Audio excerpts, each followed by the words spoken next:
Hello and welcome to the Berkcast, the How to Train a Dragon podcast. I'm your host HC, with me are... Rush2112.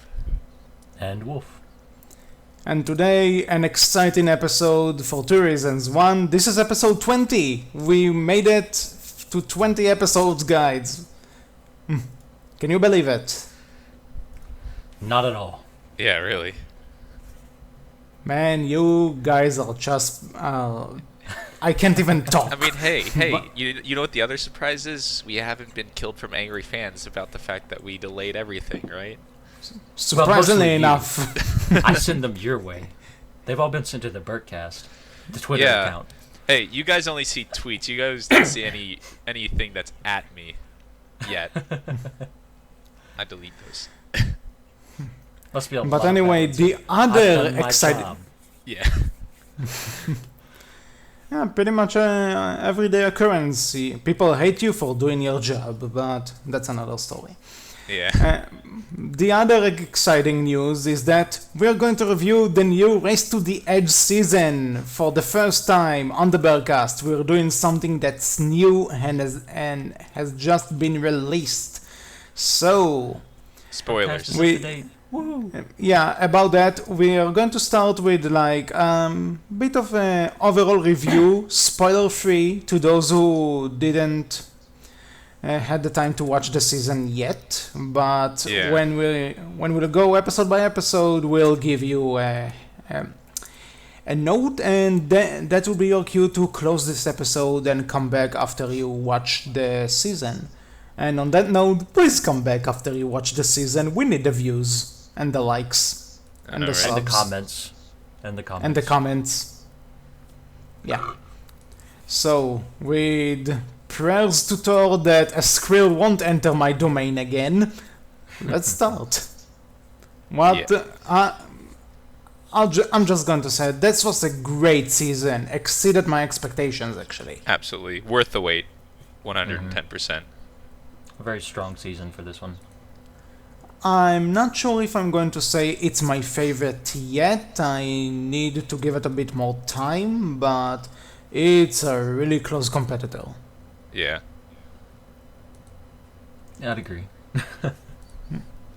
But one thing, it's not very spoilerish, but maybe I'm just curious if you guys agree.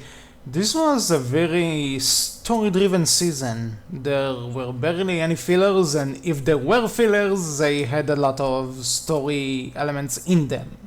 Absolutely. I'm back that 110% right there. Mm-hmm. Man, this is boring so far. It's like none of you disagree. It's spoiler-free. How can we can't generate controversy yet. Until a certain episode. So short, spoiler-free version, great season, go watch it, come back, because we are about to talk spoilers. In 3, 2, 1, everyone dies. Not wrong. Yeah, you're not. I mean, hey, if you did you see? You know what? What? Yeah, I'm actually did not. Did you see what I posted on the forum vine earlier yeah, today? I actually wanted to comment on that, telling you, Rush, what are you doing? This is spoilers right there, man. Yeah, I should have put that spoilers on the whatever, but it doesn't matter. I mean, we'll talk about that. That'll be in our prediction segment at the end. Yeah. So let's just start. If you are afraid of spoilers and you are still here, your problem. Yeah. We warned you. But anyway, let's start with Episode 1, Defenders of the Wing, Part 2, and let me just say this. If this episode was either the last episode,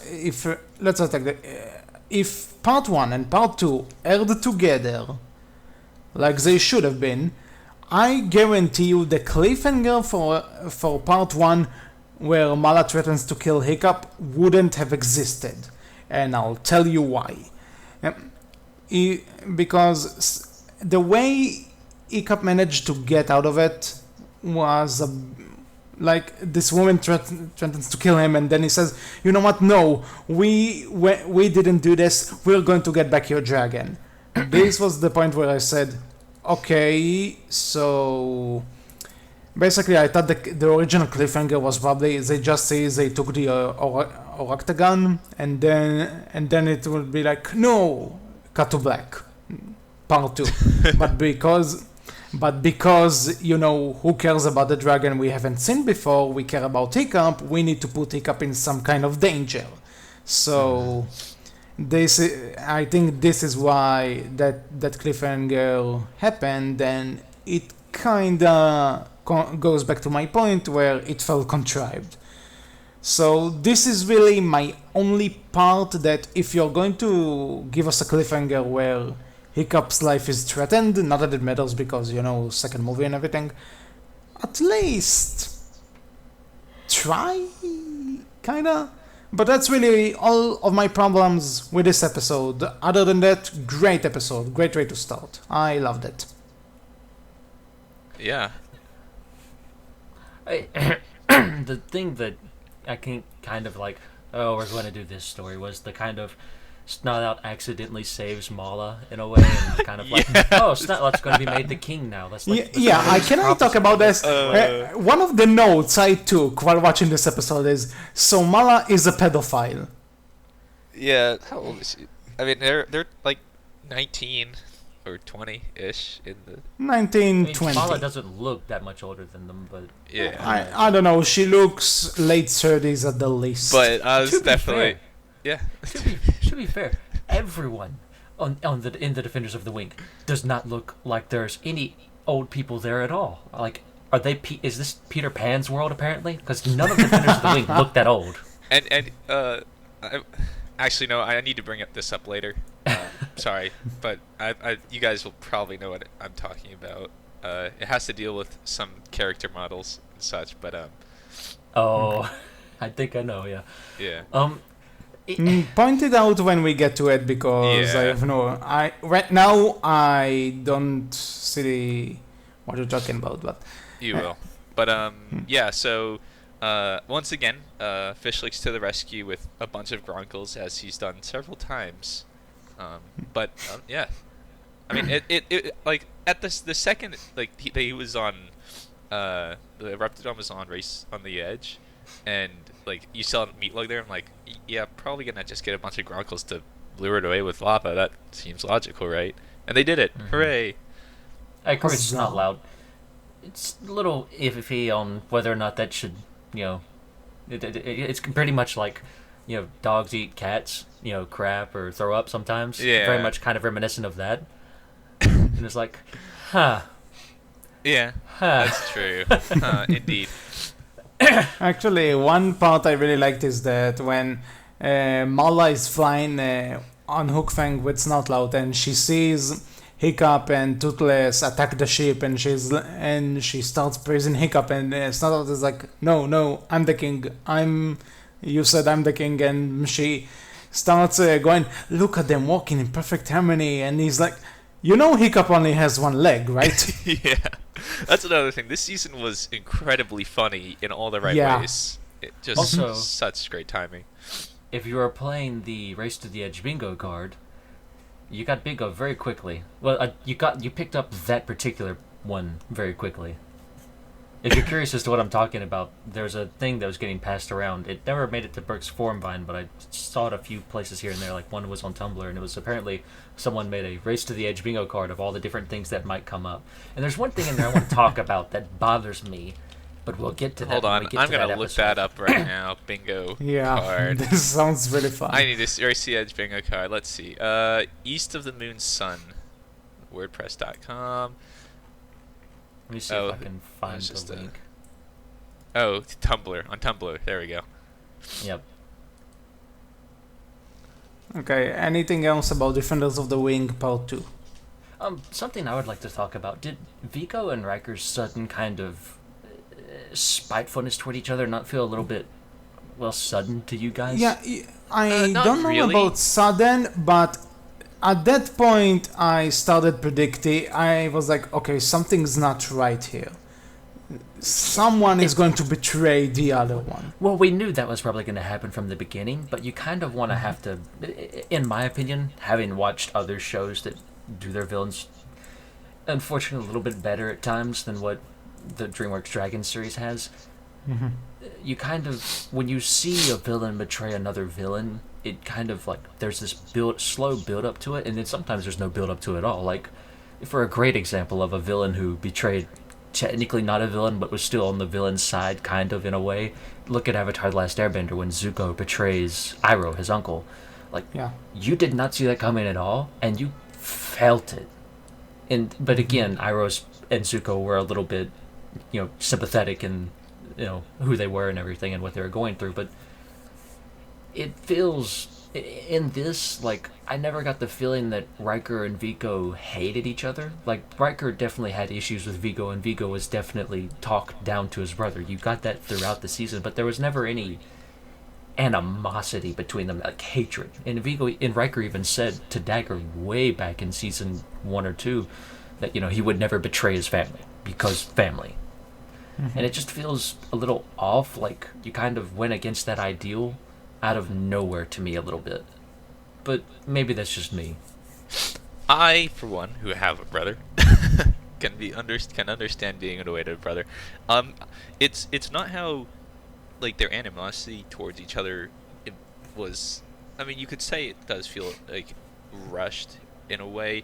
I mean, they did show hints of it in the previous season, but I think the fault to the previous season was they didn't show them enough, and in this season they show it a lot more often, which you could argue that could happen. Just the way that he keeps doing it, it happens a lot, and so that's probably just what led to the escalation. Well, something else that you kind of have to remember, and it does bug me a little bit about the show, is that, and I can't believe I'm the one saying this, is that there are time skips within this show. Yes. And they don't make those time skips very apparent at times. Yeah, like one episode can happen like months after the previous one. Yeah, and because they rarely explicitly state it, although they did in at the beginning of last season, and then in the 11th episode, or sorry, 12. Yeah, sometimes they 12th do, episode. but sometimes you just kind of have to look at context in how they kind of refer to things, and you can kind of figure it out then. But it's very kind of understated, and that can mess some stuff up in how you're supposed to perceive some things. Yeah. Yeah. But that's something that they could kind of do back when the show was on Cartoon Network, because each week there's an episode, and sometimes there are breaks, and maybe there won't be an episode for this week or that. So it can work, but not when it's on Netflix and you binge the entire thing, I guess. You also can say that inter episode like date changes are kind of hard to follow, because let's go back to, like you said, Cartoon Network. At the very first episode of the second season, the Fight Club episode, Hiccup says like that Alvin had him chained up for days or weeks without food and water, and like the episode he's talking about, it feels like it was only a couple hours, to be honest. Yeah. But so anything inside the episode is also hard to follow. Good point. Okay, anything else, or can we move on? We should talk about, this was the first time we actually get to see the Eruptodon, and technically that is a new dragon. And it kind of set the stage a little bit for some of the other dragons we see. That a lot of the dragons we see this season are big. Yes. Yeah. Which I like. They totally went big with the dragon. Also, one quick question before we move on. Let's say this was the previous season's finale, or part one opened this season, and this episode came right between. Would you prefer this as a season finale or a season opener? What do you think? Season finale. Yeah, it's probably better than season finale, just because I mean, like you said, it's kind of dumb to have the cliffhanger because we know Hiccup's gonna survive, and so it's more just to say, oh, get it over with already, and then maybe the end of this season wouldn't have that stupid thing at the end that we'll talk about. We'll get to that, but yes, anyway. So next episode we have Gruff Around the Edges. Well, This is not my pun. This is the actual episode name.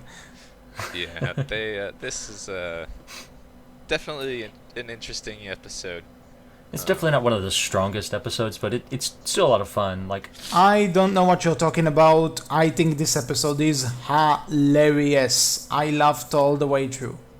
I think the way it came off to me like they were gonna let T.J. Miller do a lot more improv in this episode, and his improv was there because he's doing two characters in this one. Mm-hmm.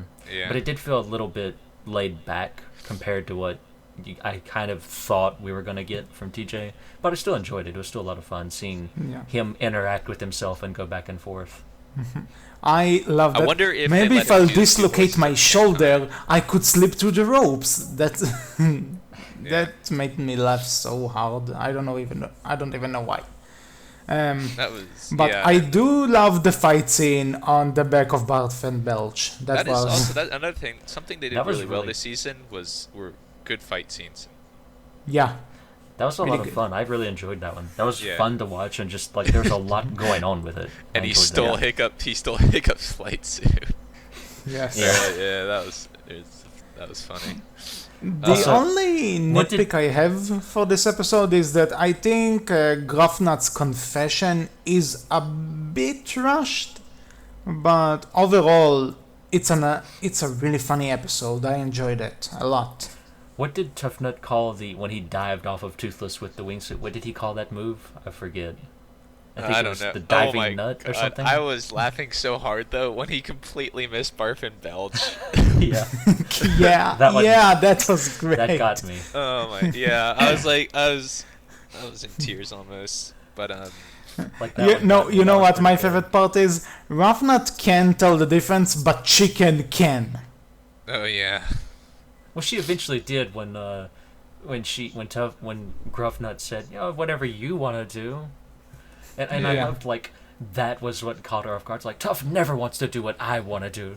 Yeah. It's like, in a sense, it was a really good episode for both Tough Nut because he's getting over his blind admiration for his cousin, but at the same time, it was also good for Ruff, who pretty much stood on her own, I think. Maybe I'm confusing it with a later episode. I don't know. And I didn't expect to see Macy kind of come back all of a sudden either, I'll be honest. Yeah. Like, Macy seemed to have been... She's used a lot. Kind of dropped for a little bit, and Macy just kind of makes a return. Later. But yeah, and then as a final thing on my part, I don't know if you guys have anything else, but the morning news. How about that?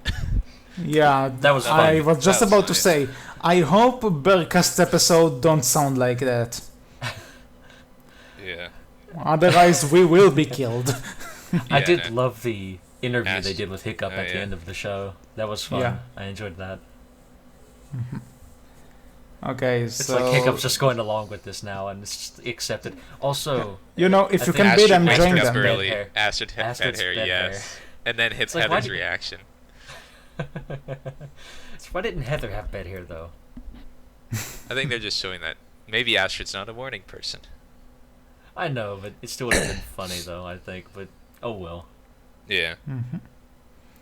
Okay, so next episode is Midnight Scrum. Now, I just want to say something.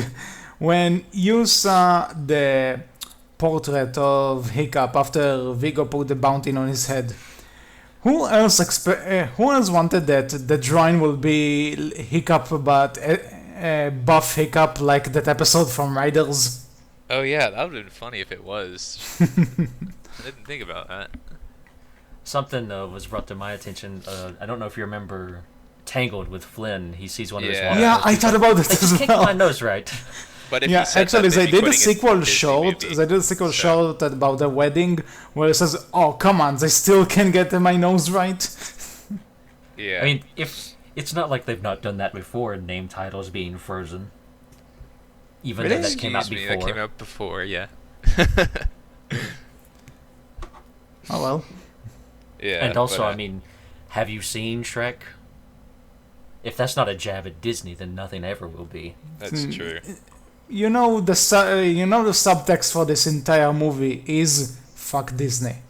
Yeah, I know. Yeah. I know. The That's why I villain made the completely doesn't look like Michael Eisner. What are you talking about? Nope. But- Anyway, back to the episode. What a great start. I mean, like, we finished laughing from the previous one, and then all of a sudden, action. People are after Hiccup. He's sliding down. He's running away from those guys. Fantastic. That's all I have to say. Fantastic. And this is something that kind of started to catch my, and I think like after Gruff Around the Gruff Around the Edges was interesting, and then from Gruff Around the Edges onward, we started to see a little bit even more of that kind of background animation, with you see other characters and the dragons kind of doing stuff in the background. Yeah. Yep. And this one started it off with seeing Toothless kind of playing with the paper, and then them kind of acknowledging it, and that's when we see that Hiccup has a bounty on his head. Yeah. Something I wanted to point out that I really enjoy it when they do that background animation stuff. Very fun. Yeah. Continue to do that. I have a question for you guys. When you first saw that that man with a cloak who kidnapped Hiccup, who else thought of Robin, Batman's psychic? I don't I know, did not. something about that red shirt. I don't know. That was my that was my first thought. But other than that, really great action sequences. There were a lot of funny moments which actually work. Oh yeah. Stoic Throck versus and the Hooded Man. That was great. sorry. What were you saying? I said Throck versus the Hooded Man. That was a good That fight was scene. fun. Yeah. Also, Stoic and Toothless working together so well really breaks my heart. Savage coming back out of nowhere too, like out of Yeah, nowhere, that one. random Savage trying Yeah. to do his own thing. That was interesting. Kind of didn't expect that, but it added to the episode. Didn't feel out of place or anything. And Stoic and Toothless kind of bonding a little bit, really. Yeah. Yeah. Again, it breaks my heart. Yeah. First, Toothless saving Savage, and then Toothless not killing Riker. Also, there was the point where Hiccup is hanging from the ledge and Hooded Man catches him. Who else thought that? At first, the note I took was Hiccup killing. Interesting, but then turns out he's alive and everything. So Well, let's talk about that. Hiccup, knew this guy was from Vigo's auction. Like, he recognized that he was from Vigo's auction, and he made the choice to, willing to go out of ways. Like, you're someone who's probably not good for dragons. I have the chance to get rid of you. I'm going to do that. yeah, Like, that's weird for Hiccup a little but bit. still, you could see on his face that he is not 100% okay with it. Yeah. True. There was also the fact that he couldn't hold on without him, but yeah, it was definitely more of a, probably a, I don't want to deal with you anyway, even if I could save you. It's still a little out of place, it feels like, for Hiccup. But again, that could have been the scene felt very quick and went by very quick, so that too. But Yeah, definitely an interesting and little thing that also, they let's did. say it like this: when your life depended on it, and it's you and another person. Let's be honest. Even if you don't know many good things about. What are you True. going to do? Are you going to sacrifice yourself to save him? Or are you going to save yourself and let him die? Yeah, I mean, I can get it, but again, it's up for debate if you like it or not. Yeah. We found out why Riker saved Hiccup also. I've heard, I Yeah, guess. from the trailer, Yeah, we so it know was now Riker that- saving him. We don't know why. And there was a lot of Hiccup just getting beaten on this episode. Yeah, but I do Also- like in the beginning chase, there's the point where he slides and he's like, that's a new trick I learned, and he slides all around throughout this episode and the season in general, really. Every time he needs to run away, he's doing some sort of jump forward or sliding or something. Yeah. Hiccup also loses his leg a lot in this episode. Yeah. Because Okay. let's just say indirect leg joke there going on here in this Yeah. episode. Really, one thing that kind of bothers me is so they really don't explicitly go into like Inferno the fact that it was it was, that it's been hidden or anything. And just at the towards the end of the episode, he pulls it out of nowhere, and they haven't even gone into the retractable behind it, unless it's like You'd think people would take his weapon away from him. Exactly, that too. Yeah. But whatever. A little bit of a weird I thing, do but- want to say one thing about this episode. Great ending after Riker saves Hiccup. Like, the entire fight, that was great. Yeah. And then seeing the masked man kind of like looking around, it's like, I'm outnumbered. Okay, dive off a cliff. Goodbye. Yeah. Can't wait to see I'm more of going that to character. catch you and bring... Okay, you have backup. Bye. I really And we can't never wait to see saw more of that him character. again. Not in this Yeah. season, but supposedly, according to the writers, he is going to become more and more important in the next season or two. So it'll be interesting to see more of him. Huh. I need to Probably. check. I don't remember that, but I might have to That change was one in of my an predictions. interview they gave, if I'm not mistaken. I need to check it out. Yeah, me too. Okay, so are we ready to move on to the next season? Episode? I wish. Wait, what? That happened fast. What did I miss? Sorry. Wrong one. Anyway, Hey, you know next about episode. those long inter Berkcast episode time jumps, right? Yeah. Okay, so not loud. Rush, Wolf, it's time. It's time for the mandatory fish legs episode. This isn't Really? necessarily fish legs. Only this is not fish legs, it's snot loud, but he's having the exact same development fish legs has in all of his episodes. However, It's I caused do by think, his dad, not his own self-doubt. Yeah, not only is this a fun episode, but I think this kind of development works for someone like Snotloud, because if you really think about it, Fishleg's thing is that he has knowledge but not confidence. So they kind of overplay it where every episode he needs to build his own confidence in order to overcome something. Yeah. But here we have Snotlout, who has a lot of confidence, but he loses it, and he needs to regain his reputation. So Well, that's he thinks interesting. he needs to anyways. Yeah. Either way, And also it's this- still like, okay, so I think this works better here because it's a different take on this character. I think. Well, not just that. Like, I don't, remember I talked about how I loved the line way back in, I think it was Riders of Berk, when Snotlout says, "It's not the leg, it's everything attached to the leg." Yeah. Like, Yeah. that line showed us a lot about Snotlout's character and what he thought of Hiccup and how this kind of, and how the leg and everything attached to it, and how Hiccup got it and all that, how it kind of affected him. And this once again shows us, Snotlout isn't necessarily all that terrible of a person. It's just, he does what he does and acts the way he acts because he thinks he needs to. Yeah. And it's very interesting to see that. Again, this makes Snotlout a lot more sympathetic in a lot of ways. Because we see, Spylout telling him, look at all of this, and look at all your friends, how they don't, respect you, how they don't think you're worth anything. And then seeing Snotlout's dream sequence of everything. Yeah. Actually, this is a question I thought about. What do you think Spitlout would say if he found out Snotout had the chance to be king and he chickened out? He would just groan Probably. and put his fingers on his eyes and just rub them and go, oh, boy, oh. Yeah, he said boyo a lot. Oh, boyo. I'm going to jump into my pool of everlasting gold. I did enjoy the twins' golden sheep, apparently. Like, why they had it, don't know, but they did have it. It's one of those things that it doesn't even need that explanation. You see it, you laugh. But a plot point I really liked about this episode is that Hiccup tells Snotout to get rid of the dragonwood arrows, so he throws them down a cliff and they land in grass eventually. And when later down the episode, Snotout actually sees it, and the dragonwood growing from those arrows, and he suddenly realizes that Vigo is planting a trap for the riders to fall into. So I did like that.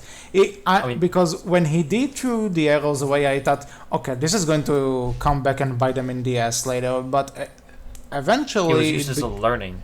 yeah. And let's also talk about, like, we actually learned a bit about each and every character from this episode. You know, Astrid is apparently, like, very sneaky, and Snotla tried to learn from kind of her being sneaky and being good with tactics, and Heather is apparently very trusted by the rest of the riders, and Snotla tried to learn from that in his own way. You know, when Hiccup told Snotla that, I didn't really get it that Heather learned to try. I think it was because she was against them, but then with them, so she earned their trust eventually. Yeah. She's I think trustworthy, yes. that's what he meant. Yeah, I'm not disagreeing with that. That's kind of what I meant too. But and then we didn't learn too much about fish legs. Like, hey, he loves plants. We already knew that. All right, we're kind of going to teach Snotla about plants, and that does kind of play a role later. And I enjoyed also the kind of, again, building upon the dragon root, and that it apparently needs direct sunlight to grow. It's just a nice little world building small thing. Again, I enjoy stuff like that. But Yeah, more lore. yeah. Overall, like, you would think this is just another filler episode, move on, but if you skip this one, you're actually missing out on a bit. Yeah, you miss out.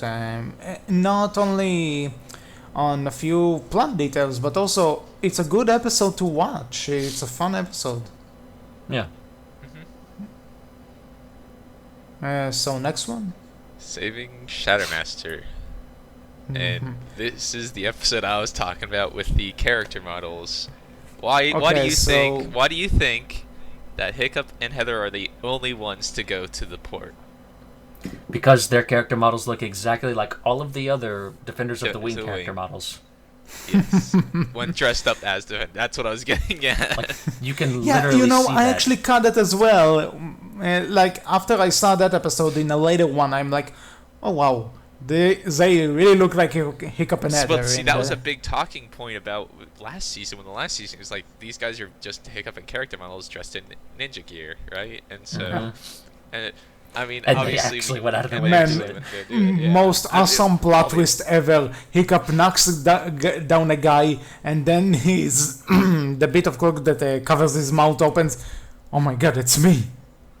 It's just like Star Wars, you know. Yeah. Cuts off the head, it explodes, and it's his face. But it's a robot. Anyway.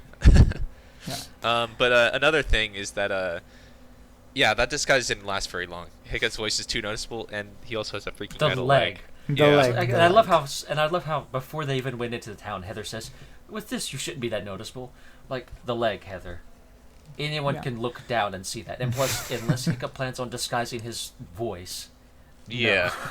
And I mean, I like how they kind of just... I actually like the fact that they realized that. It's not like that was... Unlike in later episodes where certain people's disguises are completely unnoticed. Yeah. Although, well, one is, but that'll again. It's definitely kind of the Superman Clark Kent thing. Yeah. Like, how do you not recognize that? But they did recognize it here, and I was like, thank you for not being complete morons. Yeah. Yeah. Finally. The Hiccup Anyway, ninja. this episode I think has two plots. One is the Snot Loud part, the other is the Hiccup and Heather one. Oh, yeah. And just to close down Hiccup and Heather's, because we started talking about that, the trailer ruined the so-called surprise of Dagger being alive. Yeah. But I will say it's fun seeing him again. He was great in this episode, and I It was liked definitely it. for a good, and it was a good plot point to why he was working with the enemy. And I mean, it's in the name. We don't need to spoil Yeah, it. he does care about Shattermaster a lot, you know? Yeah. And it's nice to see that, like, they did bond, they did grow together, and Dagger's kind of going out of his way to save him now. Like, that was interesting to see. Something about the relationship between those two.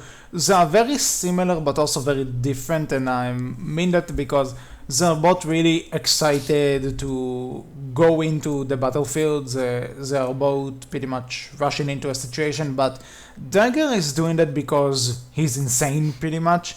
But Shadowmaster does it because he has this very young and naive look, like he just wants to belong and do what his master tells him. I have an interesting thought when we get to the end of this season that I want to share with you guys, and I'm curious to see what you think. But we'll see. But yeah, I agree 100%. There's also before we move on to the other plot point of this episode, we could also talk about the fact that this is actually where we get introduced to the idea of Heather going back with Dagger or to search for her father. And of course, at first, which is, I completely agree. She's like, yeah, it is. No, they don't bring it. Dagger doesn't bring up naming every other character. Dagger doesn't bring up saving their father in this episode. He leaves to go out. Actually, yes, but you're right. He does tell her, I will come back and I'll tell you everything. No. He said he goes out to stop the ships from getting all of the and he doesn't come Grongos. back until a later episode. I could have sworn he brought it up though. I don't think he did. Not yet, quite. I don't it's only remember been one exactly. day and I've already forgot most of this. But okay, one more thing Heather before we is move kind on of to... saddened by him trying to sacrifice himself again, and she doesn't want him to do that, but he gives her the Berserker promise that, hey, I'll be back. Promise. Yeah. Berserker promise. Yeah. Yeah, All right. which was also pretty much the writers telling the viewers, don't worry, we will explain everything. We're going to... But one more thing before we move on to Snot Out. Last week, before we started recording, I told Wolf off mic, as a joke in a joking manner, that Dagger was supposedly killed and then brought back. So I made fun of the fact that it's like Shadow the Hedgehog in the Sonic games. And now here they all of a sudden say, at the beginning he fakes amnesia, and I'm like, no, you're not doing this. You are not doing this. Do you hear me? Thank God it was fake. Yeah. Because it actually looked for a second, no, you're not doing this. Anyway, Snot Loud.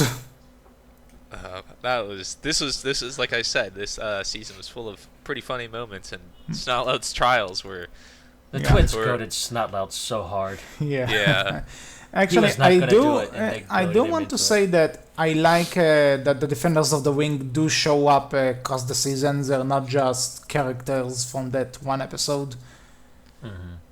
Like they become important. They are seen as allies. They invite the writers for this ceremony, which is cool. Yeah, some people may complain, and I do see this point of view, that they're used mostly as they're not really helping at all. Which you can, if you go through the season, they really kind of don't help against. Yeah, they're pretty useless in terms of fighting. But again, this is kind of the.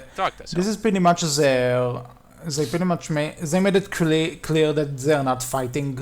They want peace. But I can definitely guarantee they'll be helping later, for sure. Next 2 seasons.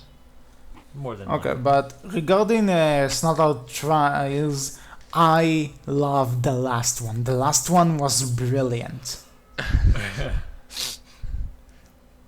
Not funny. necessarily the trials itself, but the fact that Mala can just catch the arrow. That's amazing. And she's just like so cool about it. She like doesn't even care.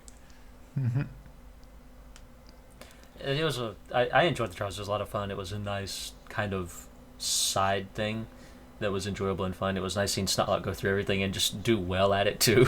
And I love Hiccup. I love Hiccup's reaction. He's like, "Why haven't you stopped him?" And she's like, "He's been extremely lucky." Or it was like, yeah, he was a bit, like he asked Fish Legs and asked her, like, why haven't you stopped him yet? Like, you should have stopped him already by now. It's like, he's been extremely lucky and his pride keeps getting in the way. Yeah. Somehow.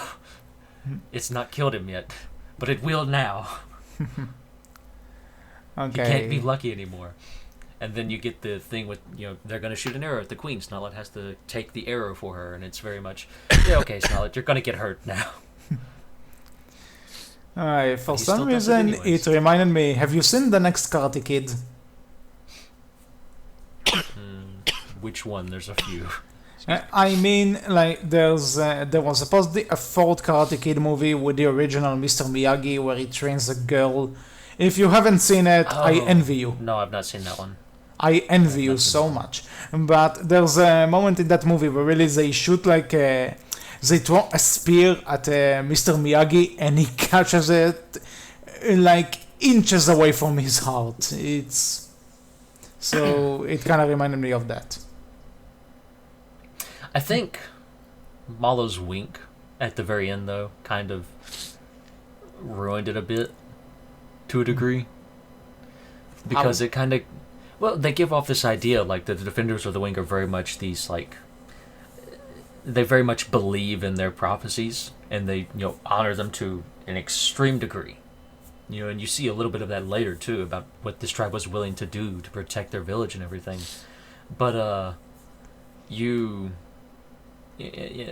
and she kind of even said, like, the prophecy when Snarlout first saved her, like, this is a thing, and so this is why I invited you back here as well, so you could go through these trials and try and see if you are this person of prophecy. And it kind of feels a little off that she would wink at the end, because it's like, okay, apparently you didn't believe in the prophecy, or you just didn't want Snarlout to be king, which, understandable, Snarlout can be hard to deal with at times. Yeah. But the wink does throw it off a bit. If I may say something controversial and political, can I? Go ahead. You'll take the heat for it. I'll give you full control of the Twitter account. Better than Trump? True. Okay, not as much hate as I hereby figured. resign from my Twitter duties. No. You keep the Twitter. You talk to the producers. I'll just take credit for everything else. They're gonna get us thrown off. They're gonna get us thrown off to Twitter. Also, I run the YouTube account, so that's something. Yeah, only because I gave you the password to it. Also, you're better at editing than I am. The first point man. The second point, yeah, I am. Anyway. Anything else For those about of you this who don't episode? know, HC goes to school for movies. Yeah, I am at film school, as I probably mentioned. School for Very movies. That sounds very. That sounds very. As an engineer, I English poorly, so my extensive vocabulary is not that extensive. Anyway. Overall, this Dude, was, I'm not even another- American. It's okay. This was kind of another Snotloud episode, but Yeah, Yeah. at first when it started, I'm like, really? Another Snot Out episode right away. Okay. But it wasn't. But It it was- wasn't a character development. It was more just a side story. Yeah, and it was good. Like, it was good. if Hiccup and Heather were like plot A, this was plot B. and it's a little bit of filler, but it doesn't have that complete filler feel. Yeah, but again, because Hiccup and Heather.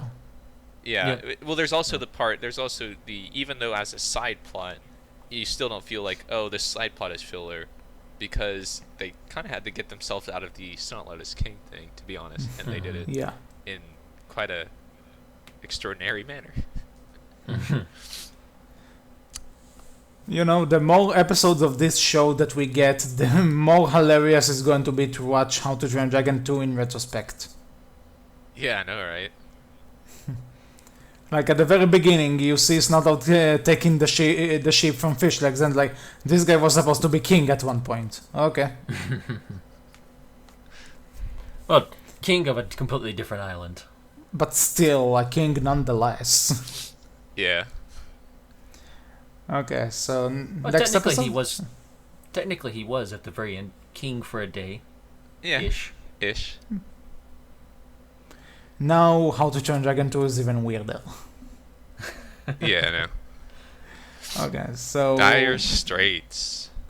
Dire Straits. Okay, first thing first, I like the idea behind this episode that after Vigo stole Berg's gold, it's not something that just glanced over. You see the consequences, you see how it affects Hiccup, you see the aftermath of that.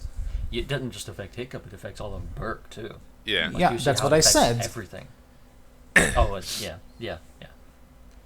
Like it's nice that they didn't forget that, and it didn't just become a side thing that was just used. Like, hey, Berk's gold's being used to pay your bounty. Hiccup, ironic, yeah. You know what they did No. forget?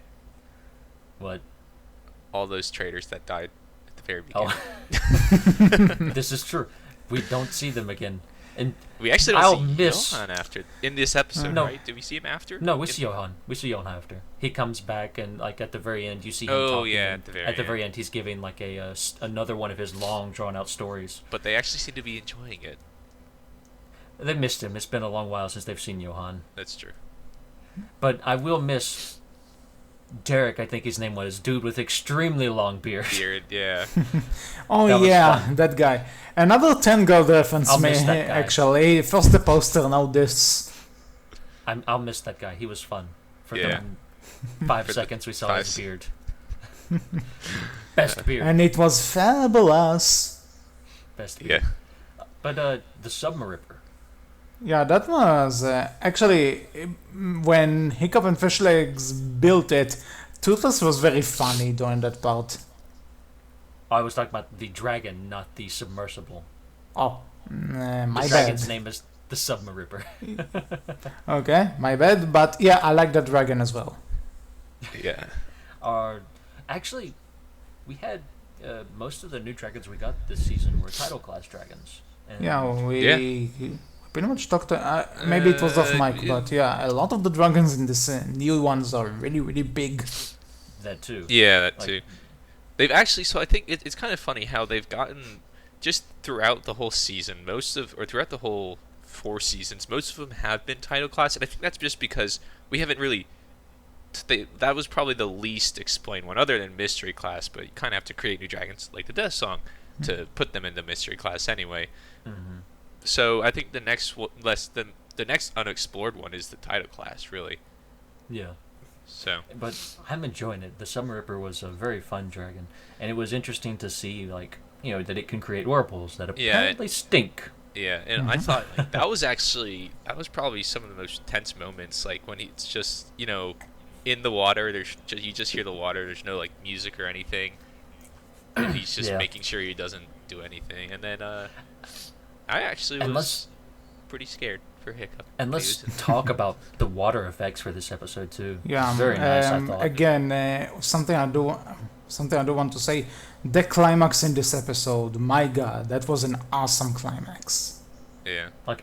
But yeah, like overall, like very good, story-based episode. Seeing how the villages react, seeing how the village is basically like starving and everything else because they've lost the gold and Vigo's cut off the trade supply to Berk, and he's only doing this to get back at Hiccup because Hiccup has been destroying some of Vigo's and the Dragon Hunters' operations in different areas. Yeah. And you see Hiccup take that extremely personally as well. And I believe this is where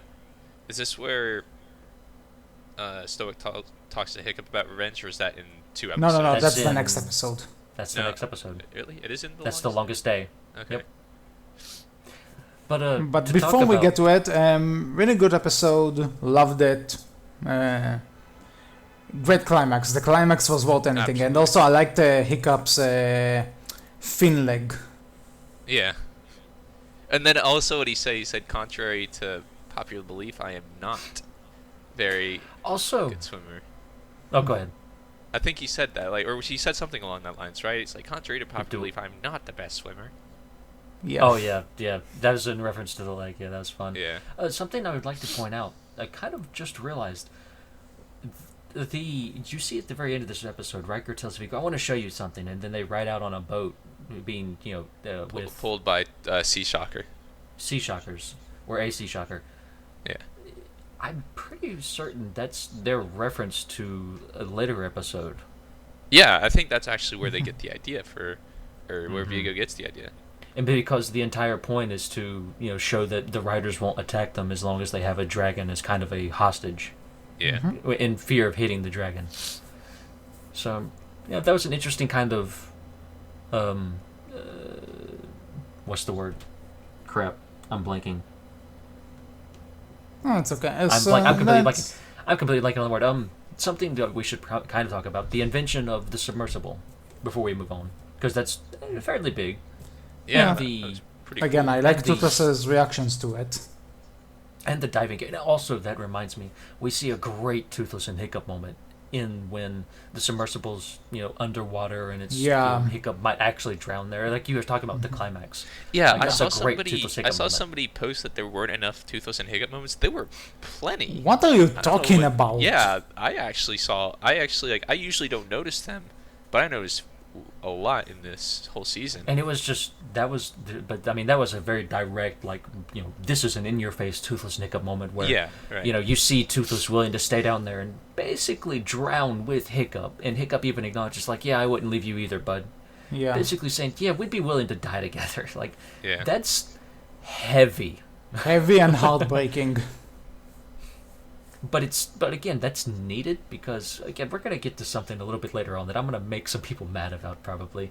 But Ooh. that's needed because people need to be reminded that these two care a lot for one another, more than what they do for other people in some instances, because they're just so close. Yeah. I wonder what you're thinking, because I can't think of anything that would make. It's anyway. not something Let's- about the episodes. Oh, It's something okay. that people were talking about in reference to the episodes. Oh. Okay. Anyway, Which let's move episode on was it to the reference next to? one. Just which number? We'll get to it. Okay, fine. I'm not So- spoiling. The longest, Longest day. day. So far I haven't made my final judgment yet, but I think so far this is my favorite episode. Oh, really? This was another new dragon was- as well. it- Like, yeah, right in a two, row. Like, sort of two, two. really.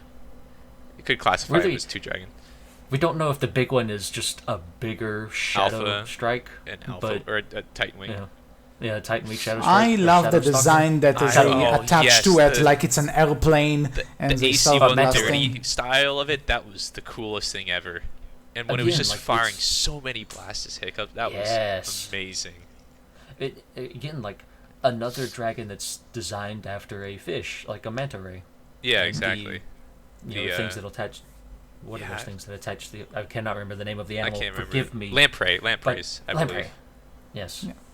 A Um, very interesting design. I love this one. Again, And you this saw that is these dragons we talked about Hiccup and Toothless moment. That was a great Hiccup and Toothless episode. Like they go on an Yeah. adventure together. A lot of Toothless sass. I love me some Yeah, Toothless because sass. Hiccup was tired and Toothless was not. So Toothless was able to. We got a full bunch of Toothless sass, and that was great. Mm-hmm. And It was also- you can also see them getting trapped together, walking together to get out of it, and all those stuff, and just a great Hiccup and Toothless moment episode. Technically, more reference to death as well, considering we saw the bones of what appeared to be dragon hunters in Yeah. that cave. So Also, they I died. liked the bit of foreshadowing when Hiccup tries to tame the dragons with Inferno. Inferno. It fails. It fails, but it's something. Yeah, But it is it's something- foreshadowing for the second movie. Like, he's still learning. Yeah. I would have liked them to actually show training. I mean, they still have 2 seasons to show it actually works, so he figures it out. But on the other, going back to the dragon design, one thing that I don't know if people will notice is that the Shadow Wing's fire is exactly like a it's almost like an anti-air gun. The way it, because if you notice how when it lands, it's like a bomb and then it explodes outward. That's extremely reminiscent of like air-to-air combat or ground-to-air combat mortar shells. So I thought it was another interesting thing right there. But Another thing that I yeah. like is the conversation you were talking about, Rush, between Hiccup and Stuik, which was both like a father and son, and also a chief and his successor. yeah. So It was very, like, that was a very good conversation, I thought, and I really enjoyed that conversation because it was, Stoic teaching him, like, hey, revenge is not a good thing, and it also kind of and then later. it's also kind of played like Stoic was old enough to realize, like, you may not be in your best of mind right now to go and do something like that also. Yeah. Yeah, it was funny to see how Hiccup was the least affected, but he was still somewhat affected by the lack of sleep. And speaking of affected by lack Yeah, of sleep, now I want to get to the other riders on the edge. Astrid stole this part of the episode, hands down. America Ferrera could not have played that better. Yeah, it's She did like, really well at it. that's exactly what I want to say. It's like they brought her into a recording studio and told her, here's the text, play it as if you were drunk, have fun. Or then they handed her a joint and a bottle of vodka. I'll go with my version, thank you. It's a kids This show. Yeah, America. Hey, but what I she would does agree, behind she the definitely did really well. Oh boy, Also, I did like America the fact Ferrera is that gonna take Heather an didn't. angry letter. For the 1% chance that you're listening to this, I'm sorry. Anyway. It's okay. Anyway, another part I liked is that Heather had this balance issue and Fishlegs was very paranoid. Yeah, so there was the moment where Heather tells him, Fishlegs, can you help me? I can't clean windshield because I keep falling off. And Fishlegs starts, what are you planning? Are you planning to do something to me? And she looks at him like, okay, and then she walks away. I mean, let's also talk about the fact that she couldn't clean windshield because she was literally trying to clean a rock. But Yeah, that was like Heather actually wasn't all that affected either. You know, in like a mental stability, like she was still fairly stable. You know, she man. wasn't And completely out my of her God, wits. when Toughnut saw Roughnut as the chicken As on the the chicken. big. Oh, man. That was hilarious. But I also like the ending where all the dragons are like putting the riders back together to like to sleep. And then That was- Hiccup comes, when he comes back, he's like, these dragons aren't clean. And then, like, Toothless just pushes them in. Yeah. He's Fun- like, okay, fun thanks, ending. bud. Okay, so moving on to episode 8, Gold Rush. The pre-order skin if you pre-order the Kickstarter, if you back the Kickstarter for the Berkcast the game. No.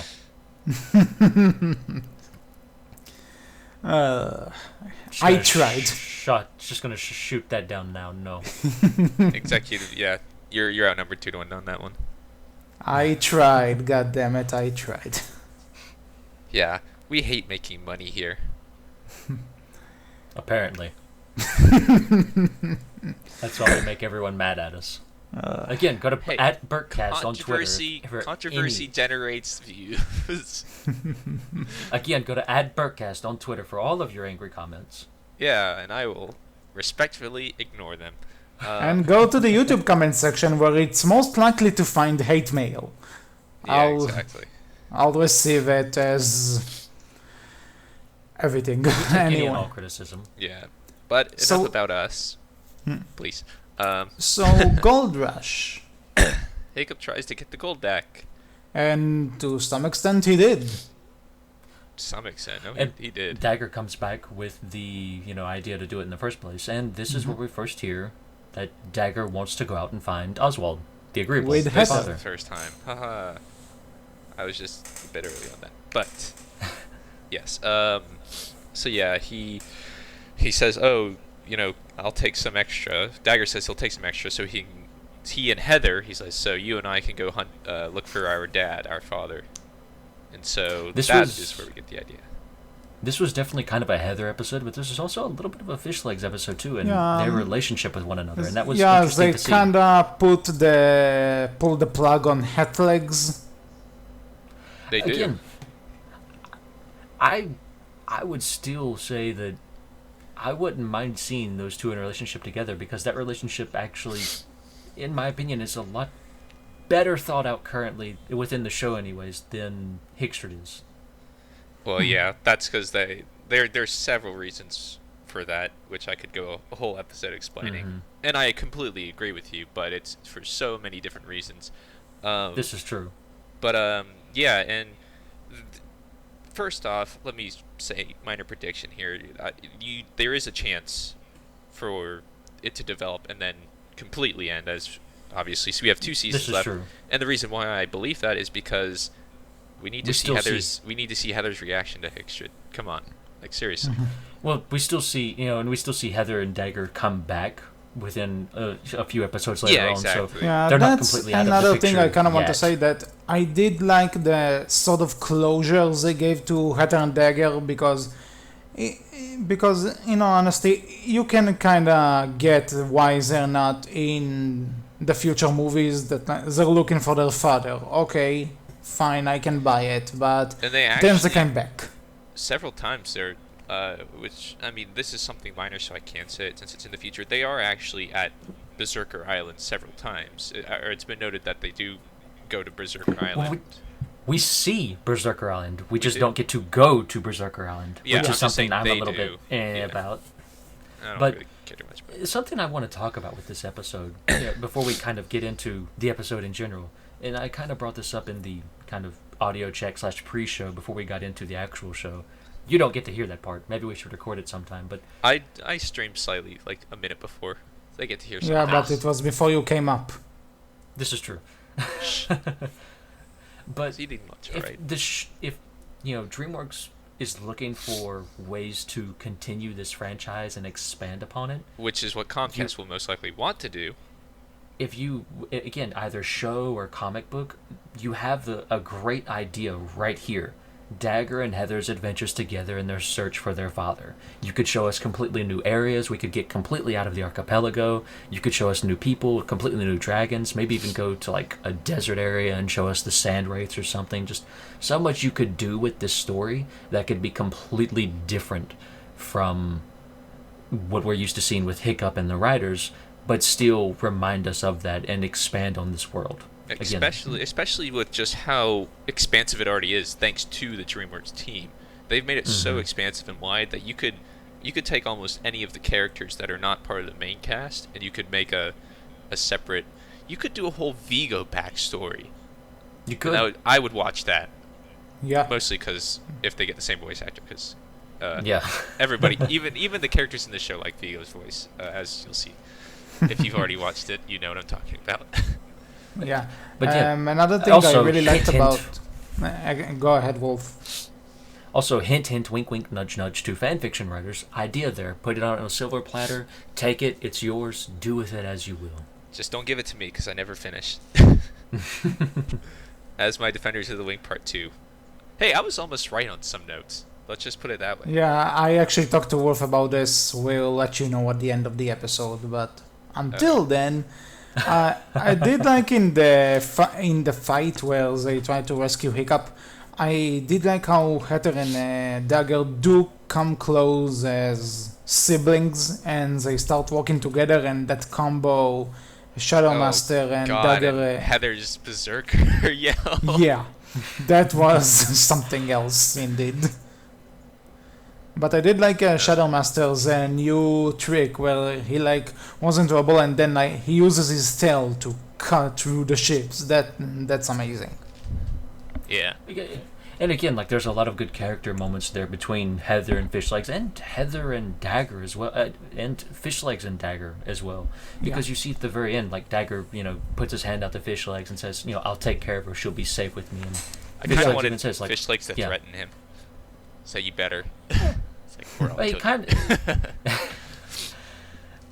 But I mean, that was nice to see, and it was kind of, again, like I enjoy those two characters, like Heather and Fishlegs. I enjoy their interactions with one another. I've never had any issue with it, and it was really nice to see kind of a bit of an end to that, but not quite a full end. And Yeah. again, I said it all the way back in season 1. I called the fact that Heather and Dagger's write-off was going to be them searching for their father in some way. I called it way back in season so 1. my prediction, your prediction was right, mine was wrong. Hey, that's finally, we have at least one prediction we know is wrong. Or we know the outcome of one of my predictions, because I said, although I don't know if I prefaced it with if Dagger's truly dead, then she would take up the Berserker, or the Berserker chief, just as his absence. But since he's alive... I believe that's what you said, if I remember this I don't know if correctly. it was if he truly died or if it was just the fact, because at the time when I made the prediction, I don't know if he was, I don't remember if that was, when we said he died or something, but That could was have just been episode either he 3 was still- when it was announced that there are going to be more episodes after this season. yeah. To be So fair, though, you're not technically completely wrong either, because they do kind of want to rebuild and re-lead the Berserkers as Yeah. well. yeah, I guess so. Maybe my original idea was though that we didn't know that Dagger was going to turn good in the first, because this was like the first season when we were making the predictions and all. So we didn't know Dagger was going to turn good. So I think my first prediction was that if Dagger stayed evil, she would just take over as chief instead of him, since he was going to be ousted. Mhm. Then we have the is he dead? It's like, well, so I always had the Heather being chief by herself. But anyway, Next episode? Rush Zero. Yeah. Next episode, Out of the Frying Pan. Out of the frying pan.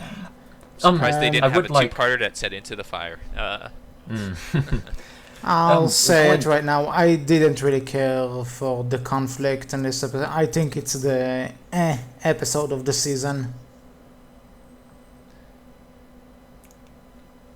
I mean, it's a good point to bring up because they do mention the baby later, the erupted on baby later, but it's the hiccup fish legs thing. Yeah, that was kind of okay. I don't know. Also, about this, Hiccup acted a bit out of character at the beginning for me.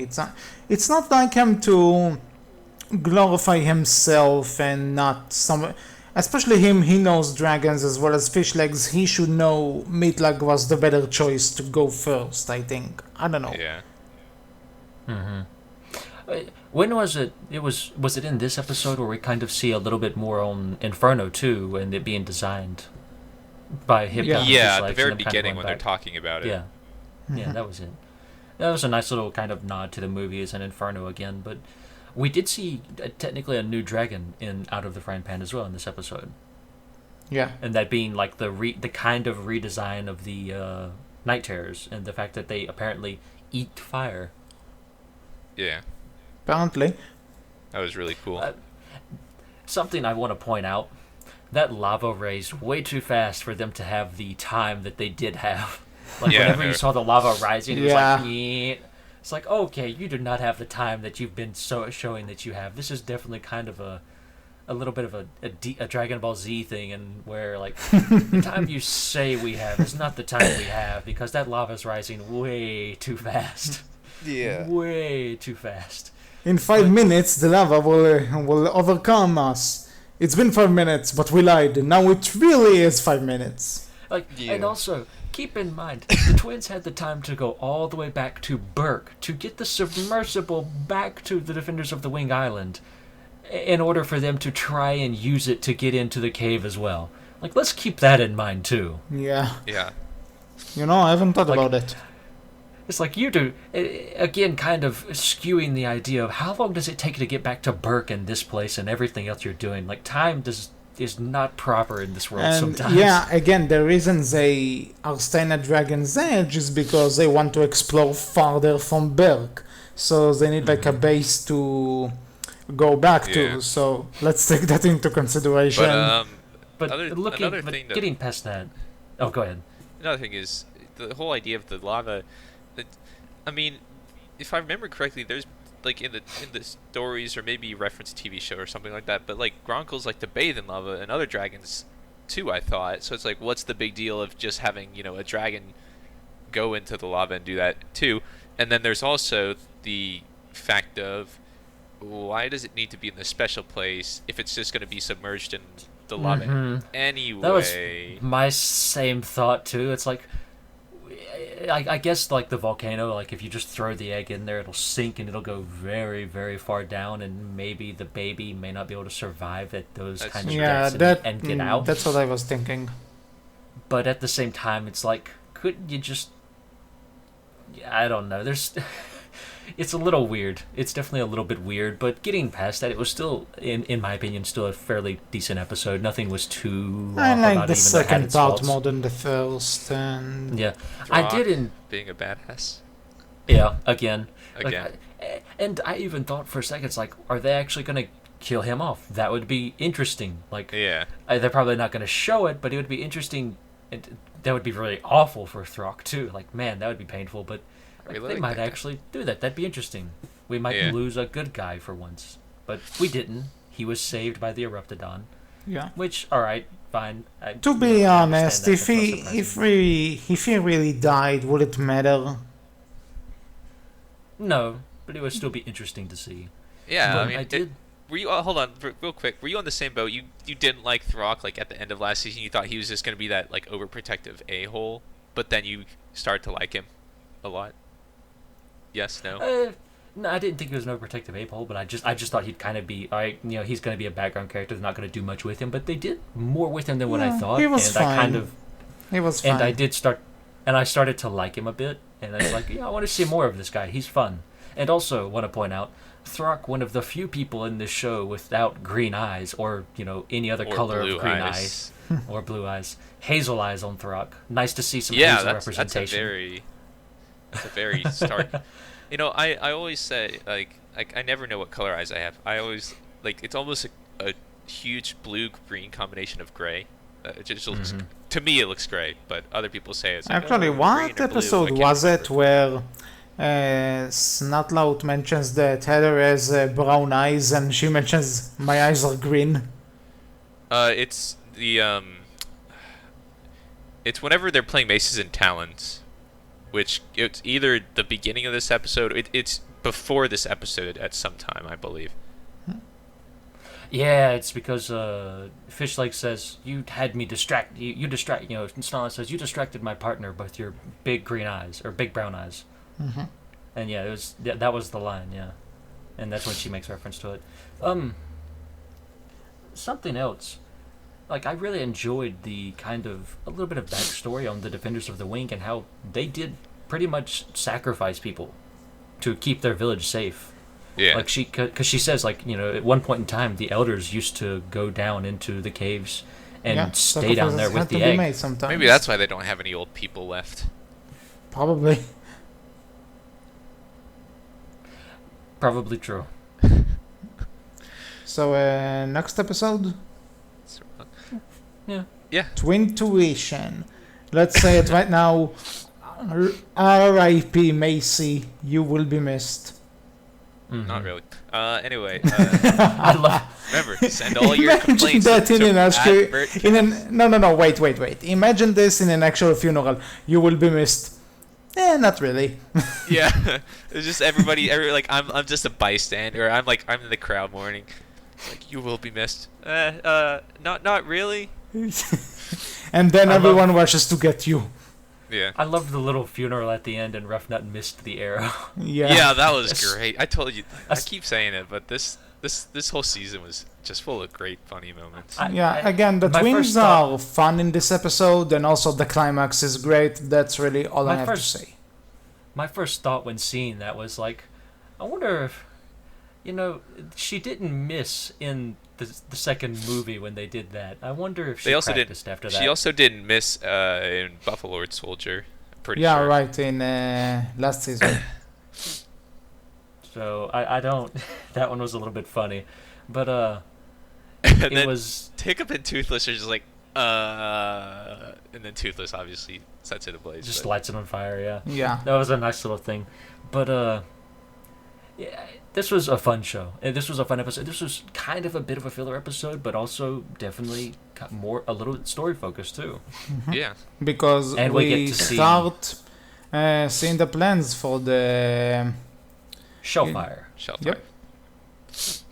Project Shellfire, which is interesting, and we actually see kind of the top of Project Shellfire, I guess you could say. Yeah. We never figure out. We don't figure out what it's used for until. Yeah, Or, you episode you 12. see it's something metallic, but you don't really see the dragon beneath it. Actually, at the end of this one, At the end, you of this, do. you get a shadow underneath the water, and you're kind of like, huh, interesting. I thought it Yeah, was actually I- going to I be was a like, huge what is submersible that? ship. I wasn't until part 1. I wasn't sure what it was. I knew it was going to be a submersible of some type, but I Mhm. just didn't The way realize. they were building it, yeah. Yeah. Like, But oh, you go first. I thought it might be a dragon from the way it looked, but I was like, huh. I was very much kind of like, what are you doing with this one? This one's interesting. But I guess we should make note of the twins' really terrible disguises. Yeah. Just a helmet, and that apparently works. That's what I was talking about. How somehow you can figure out. Well, to be Hiccup honest, based on for his Rough leg, Nut, at but- one point it stops working. Well, yeah, but that's because it's Riker and Vigo immediately. I guess you could say it's just because Hiccup's more well known that they figured him out Mhm. quickly. But obviously Riker and Vigo, they find out Rough Nut really fast. Yeah. And I there's did Mason like also. the part where there's a questionnaire and she's like, we'll attack tomorrow, or next week, or next month, I don't know. And he says, And, "Take you your know, best shot." She threatens. Yeah, that was a she's- nice. That was a good moment. That was Yeah. a really good moment for Ruff. Like that kind of brought me back to some of the different fan fiction you'll see written where that's kind of the character those people give Ruff, those writers will generally tend to give Ruff, and that was kind of very much reminiscent of that a little bit in some ways. Yeah. Mhm. But not just that, we see Ruff call Tough out this episode. In the sometimes you need to be willing to let stuff go. Yeah. Uh huh. And we Whatever see that. Tough do that. And we see Tough do that. We see him like let Macy go He does and it apologize to twice, Macy. For technically. because he decides, because Tough decides like, hey, the plans for Project Shellfire are more important. I'm sorry, Macy. Please forgive me. And then he goes off to get the plans instead. Yep. Like that was definitely a growth moment for Tough Knight. And then very he interesting opens to it. see. Then he opens it. He's like, "Oh my Thor! Wait, this is upside down." Yeah. It's And then he does "This it. is Then he shows the big." hiccup too. Yeah. It's like, this is big. Wait, upside down. This is huge. Yeah. It's like that was a fun little moment. Yeah. Yeah. Overall, another great episode. And the next one, Well, hold on. Blindsided. First, just real quick to the Twin Tuition. That was pretty interesting how they did actually show that dragon-proof chains can be broken. It just takes every dragon about 6 dragon shot limit to do it. Yeah. Mhm. Six It takes a lot of dragons. power to break it. That's And it the- makes sense. It makes sense because anything with enough heat will melt Eventually. eventually. Break, Yeah. yeah. Well, we So also we never really mentioned it, but we did see Changewing acid can melt it fairly quickly as well. that's true. Mhm. But it is a Way metal. back in the Acid episode does with- a lot of things to metal. For This is anybody who true. knows besides But we saw that way back in the Submariner episode where they revealed that the Changewing acid can basically still be dissolve stuff even in water. Mm-hmm. But anyway, so yeah, blindsided. Okay, The let's beginning just is a get. bit Hold creepy. on. Let's just get the elephant in the room. We just get it out of the way. No. How could No. they We forget keep it. Sluther's name? No. How no. could they forget Sluther's name? Who? Exactly. How could they forget the Triple Strike's name, Sluther? Oh, you thought I was going to plot to the other plot point of this? No. No. We save that for last because God knows everyone listening to this right now wants us to talk about it. So we hold on. Yeah, I actually have a question for Wolf towards the end. I'll ask him after you do your thing, but and it's actually not related somewhat to the plot, but continue. Oh, you were talking No. to me.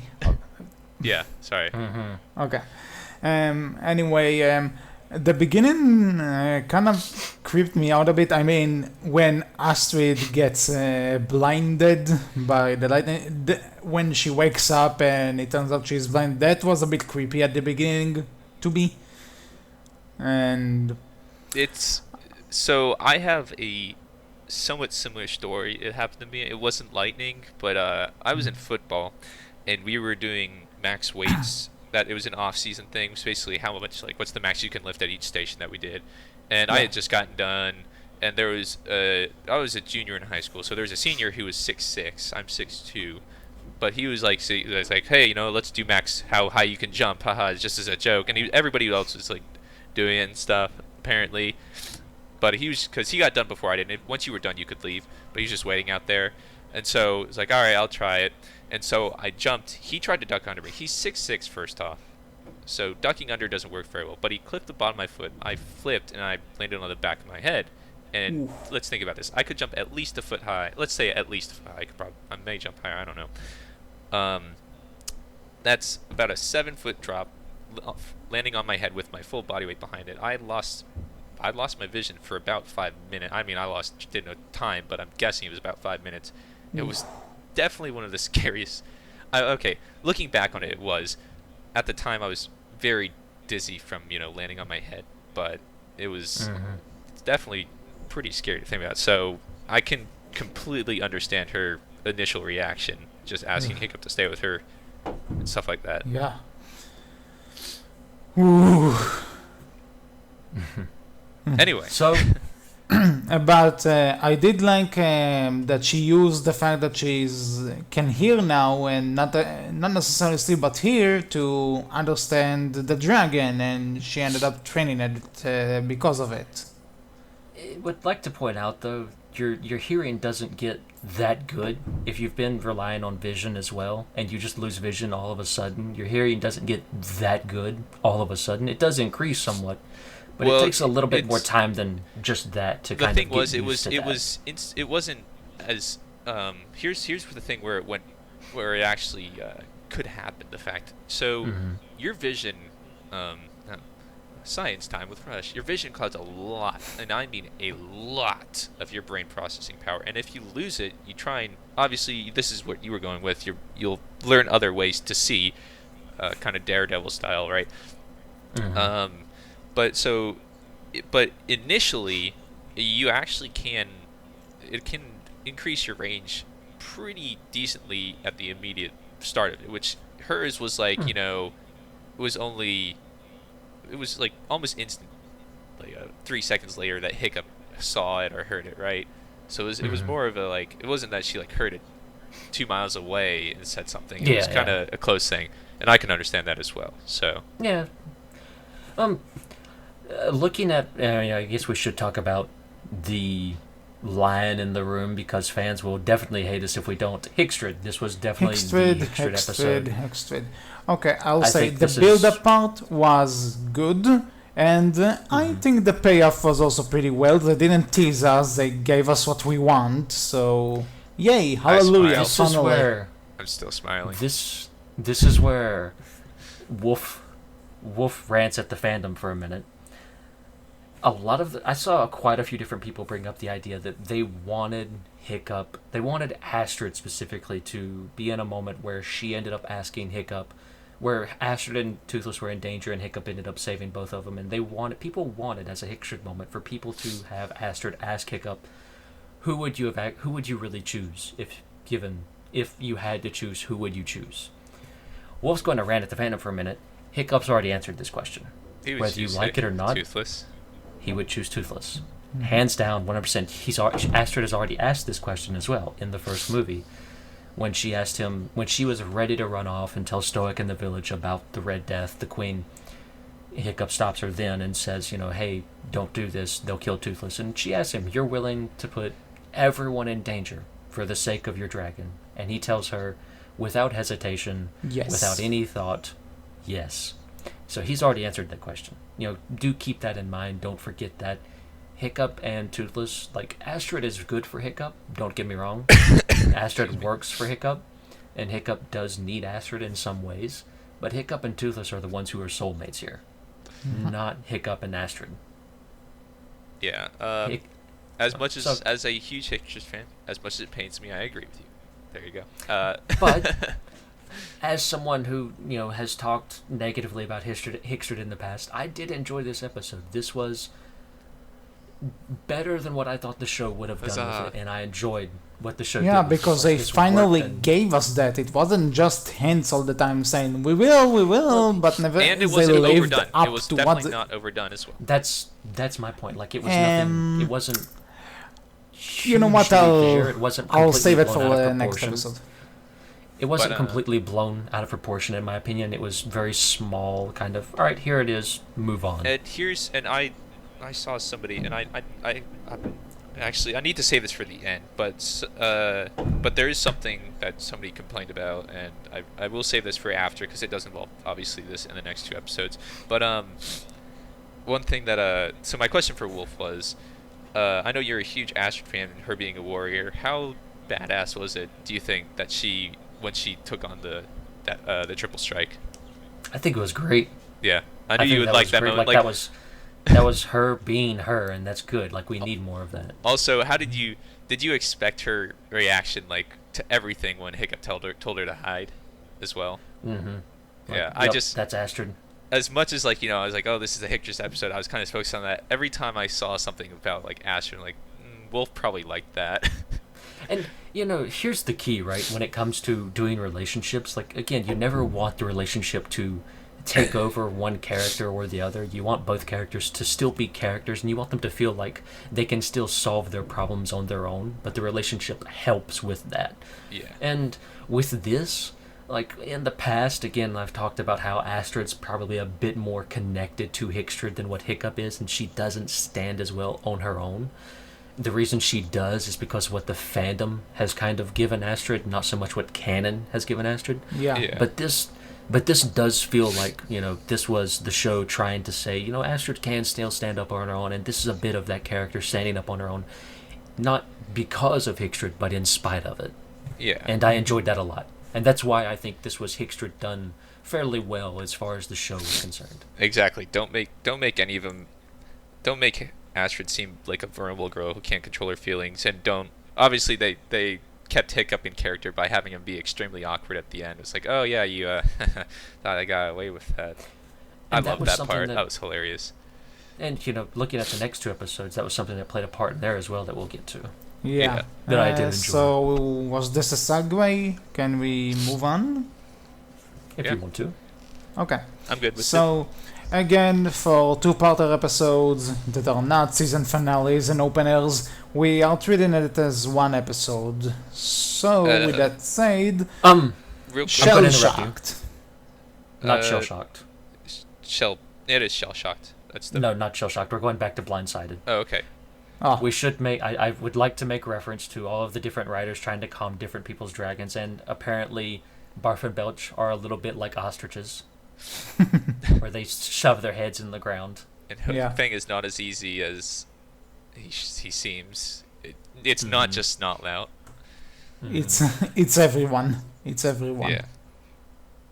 But it was fun to see the different dragons' reactions and the writers trying to deal with all. I want to see a parody animation now when Drago screams at them in the second movie, and Hook-Fang is not phased, and he just gets up and starts beating the shit out of Drago. Yeah, I always thought that'd be funny, if they did a animated blooper reel, kind of like what Monsters Inc. did at the how they did jokes, but like how he's screaming at him, how Hook-Fang just grabs him and throws him off the bow. He's like, "Are you serious?"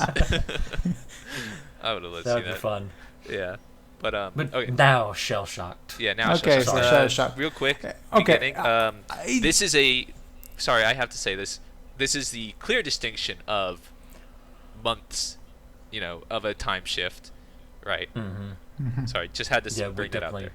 Okay. Explicitly stated. Okay, one more thing I want to say. The cliffhanger that they did between episode 12 and 13. Let me ask you this. If this was the cliffhanger to previous season, wouldn't it be 10 times more annoying? Oh, yeah. Yeah, I think it would be, because you still, even at the end of the half episode, I still didn't know who was actually the bad one and who was the good one. Like, I thought, this may be another intricate plan. That would have been way worse than the cliffhanger we got last season, in my opinion. Yeah, there was definitely a lot of going back and forth on this one that did leave you a little bit confused. At the start of the episode, I had to restart the episode because I wasn't completely paying full attention to it, and I was like... And you see them kind of, I guess that's kind of in their head, their vision of how the plan goes. Yeah. And I didn't realize that at first. I was like, wow, they got the Dragonite really right? quickly. Yeah, it's like, that's what I was thinking. Wait a minute. And then it went back to Berk, and I was like, wait a minute, they don't have the Dragonite?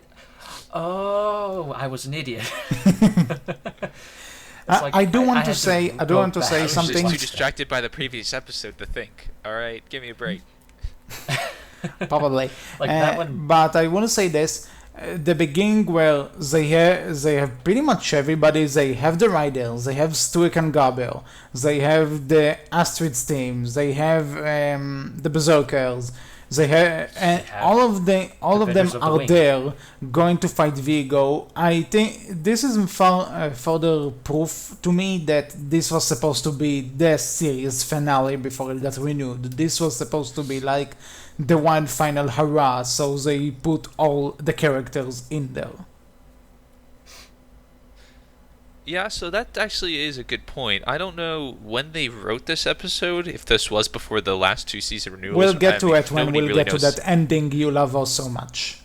Yeah, but nobody really knows, except for the writers. Maybe I'll tweet at them. John Telligan specifically because he follows us. Hooray! But Should give us info. We would Yeah. love to talk about it on the Berkcast. If you are watching this, you, right? thanks, dude. We really well, appreciate they're it. actually they're done writing and voice casting as far as I'm concerned, which is another thing I'll bring up at the end. But because that goes into huge prediction mode right there. I need to make sure I don't go into that just yet. Actually, Otherwise it won't just shut to make sure, if you're already on the subject, I'm not sure how it is with CG shows, but an episode of an animated show usually takes around 9 to 10 6 months months. to create. Really, I thought it was 6 months. But yeah, that's another thing right there. Maybe it's 9 to 10 months with everything, but the animation takes 6 months. I'm not too sure. I'm talking the entire process, so writing, recording. Okay, yeah, so that makes sense. Yeah, exactly. But it's usually split up way differently. Because, and there's also, I have several references on why. But, yeah, so that is an interesting point. Like, if I could ask him, John Telligan, the writer, I mean, I don't know if he knows too much about it. He's an executive producer, though, so he could have that information. But, like, how far had they gotten before or how many seasons did Netflix order at a time? So how far did they know to write in advance? Mm-hmm. Right. So, but yeah, that's a good point. It does feel like it could be a finale, especially if you just leave the ending as it is. Yeah, without so that, if the we last kind of 2 skip seconds. to, if we skip to part 2, also one more thing about the first part, I totally called Riker turning against Vigo. Yeah, I mean, but we then- kind of thought this then would they happen, kind of but threw still, you around for a loop. it still feels a little off. But also, they Me? did play with that a little bit, where Yeah, Rather you're Riker not didn't sure betray Vigo. who's the good guy here. Like at the end of this, well, not even a good guy. Like at the end of they're both bad. In Yeah, at the end of the both day, of yeah, them. but there is this, who should we trust? Mhm. Yeah. There's definitely this feeling of like, Vigo's the type of person who they've played it off throughout all the other seasons up until this point that he would come up with this plan specifically, himself, just to like, hey, I was betrayed by Riker. Hey, Vigo betrayed. Hey, then Riker come along. Hey, I was betrayed by Vigo, and you can kind of get this idea of like that Vigo would plan all this out. You kind of feel like this could be one of his extremely elaborate plans. Yeah. Maybe And I too mean, elaborate, but they keep it like that too. I mean, Hickup's smart enough to realize that it still could be a huge trap. they played this very well to the vest, and I enjoyed the first part for that. And also, you see, if I'm not mistaken, this was the episode where Vigo's. No, this isn't the episode where Vigo's riding with Hiccup. Never mind. That's No, in no, part that two. is But next the like part 2. you see, I do want to point out, you see a lot of different. Basically, you hear of, if I'm not mistaken. No, this was a bit further back in the season, but you hear a lot of the ship names for these different characters come up from different characters Yeah. saying this. I Yeah. think we hear of Hick legs. the Hick legs, and then we hear of Hickstrid as well. It's not specifically calling it Hickstrid. Yeah. It's like that got a little on my nerves. Yeah, How- because I know that was I just don't that was know. just a stupid fan service. I didn't need that. But how about yeah, the but I don't know. the There's reasons something why weird Hiccup about and Astrid are the hanging out character. so much? There's something about the Hiccup characters saying something you read on online forums and stuff that kinda irks me. But at the end of the day, it's a nitpick. Okay. Well, since It we're on didn't feel out of place, but it did kind of like, all right. yeah. Also, you see know why what? The you- fact I know. that Hiccup and Astrid are hiding their relationship and Well, so- the twins are convinced that they are sick, that joke Dying. got a bit old. I like the I I, did- like the gambling thing. That was I fun. did enjoy that one. That one didn't die either. Like, Scarlet still thinks Hiccup has a gambling problem, even at the very Yeah. end, which is That part enjoyable. was funny. And most of the joke, however, oh god, really? I do have to say, so on that note, just to get it out of the way before I forget, so I kind of like the whole idea of them being private with it, but I do like the fact that they reveal it at the end of the season, because if they kept it private, there'd be more, and I'm doing this because I know people like me wouldn't be too annoyed with it. But if they kind of kept it private, we'd keep having more focus on the private scenes and then them getting interrupted, right? And so you'd and have that would like get annoying and old. exactly. Very quick. So people who don't like this are like, oh, just get over it. So that's kind of the idea of that's so. Earlier I said somebody was complaining about something. They're like, oh, there's too much Hickstrid. And it's like, well, they kind of had to show the private moments for the, since they kept it private, but then they revealed it, so you won't have those awkward interactions. You'll have just regular stuff, and they won't care if anybody's there, and they won't focus too much on the, I guess, Hickstrid part of things. Like, it'll kind of become more of background, which is definitely a good thing, I think, because if Hickstrid's too much in the forefront, it'll be it'll be more natural as well. It won't be like, oh, we're together, let's get the awkward chance to kiss, and then somebody interrupts, right? Again, I think, as I've said it in the past, and I'll say it now, I think the show should not focus on Hickstrid at all, really. Like, it should definitely be a background thing at best. And I think the way that's they did something this... I well, yeah, that's what I'm saying. Like, now they've especially done the when episode, they start to act they start to act differently because they all of a sudden are worried about each other when going into a battlefield. Guys, just because you're a couple now doesn't change anything. You've worked together before, so... But I like that they kind of had that moment. Like, that did kind of work a little bit, I felt, and it wasn't too out of place, I felt. And the kind of how they both came to accept it to a degree, I think, did work. It wasn't perfect by any means, but it did work, and I wasn't too upset by how they kind of played Hickstrid off and Part 1 and Part 2 of Shell Shock. See, and that's why I'm saying at the end, revealing it was the best thing they could have done for people who don't like it. I agree. Because again, then you have this whole idea of they're not going to have the private moments. They're not going to waste. They're not going to waste time on it, which is what some people have the biggest issues on. And like you said, now it could be perfectly background or just like a casual, like Hiccup and Astrid are talking in front of the group, and then like I don't know, they kiss and then like Hiccup leaves. That's going to be that couple in high school which you accidentally right? get in the picture of someone. Yeah, but it's going to be perfectly natural. You're not going to have any wasted time on it, is what I'm saying, which is I think is very well done. It will be background. They will keep it up because there's still those fans who are going to be like, oh, we need more. And of course, they could always go, we gave you what you wanted, now we'll do what we want thing. But either way, I think it was fine. And overall, we like Hickstrid. I do. There is a possibility that they may have a subplot in an episode dedicated to them just trying to get back to normal working together stuff.